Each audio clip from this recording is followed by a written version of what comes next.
দেখুন একটা viral call recording, কি বলছেন প্রতিকুর রহমান তৃণমূলে যোগ দিয়ে সেটা হলো না, কাজে লাগেনি। দেখুন। হ্যাঁ দাদা, হ্যাঁ বাড়ি চলে গেছেন? হ্যাঁ বাড়ি এসেছি। ভালো করে হলো বলুন, পুরো বলতেছেন রাজ্য? কি ছি, ছি, ছি। ব্যাপারটা দেখুন। কি করা যাবে? আপনাদের শুনে জানেন তৃণমূলে জয়েন করলাম। হ্যাঁ, হ্যাঁ আপনার দেখা দেখি তৃণমূলে জয়েন করলাম, আমাদের ভবিষ্যৎ হুম। নষ্ট হয়ে গেল।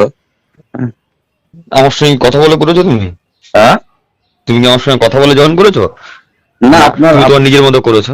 না আপনার দেখা দেখি, বুঝতে পেরেছেন? আমার আমার তো ব্যক্তিগত কারণ ছিল।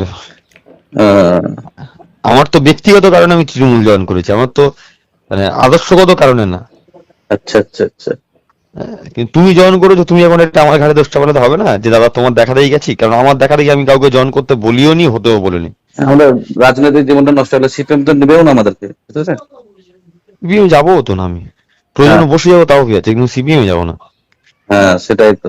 এবার একটা ভবিষ্যৎ ছিল আমাদের, জানেন? ভবিষ্যৎ ছিল, বামফ্রন্টে ছিলাম। তো যাক, হুম। যাটা মানুষের রায় হ্যাঁ মেনে নিতে দর্শক হবে। বন্ধুগণ, দেখতে ট্রেনে পেলেন, বাড়ি গেলেন না হেলিকপ্টার বাড়ি গেলেন? কথাই আমি বলে হেলিকপ্টার এসেছি গো।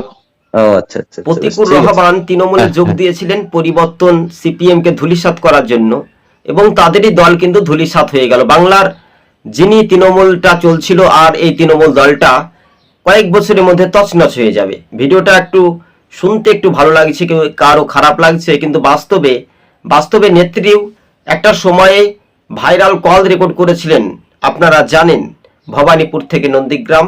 এই কথাটা স্পষ্ট, কেননা তৃণমূলের আইপ্যাকের সংস্থা সেই রকম কাজে লাগেনি বা কাজের কোনো রকমের প্রভাব বা ফ্যাক্টর হতে পারেনি। তাই এই কল রেকর্ডটা শুনতে কেমন লাগলো অবশ্যই কমেন্টে জানাতে পারেন। আর আমাদের চ্যানেলের সঙ্গে নতুন দর্শক হলে অবশ্যই শেয়ার করে পাশে থাকবেন। ধন্যবাদ।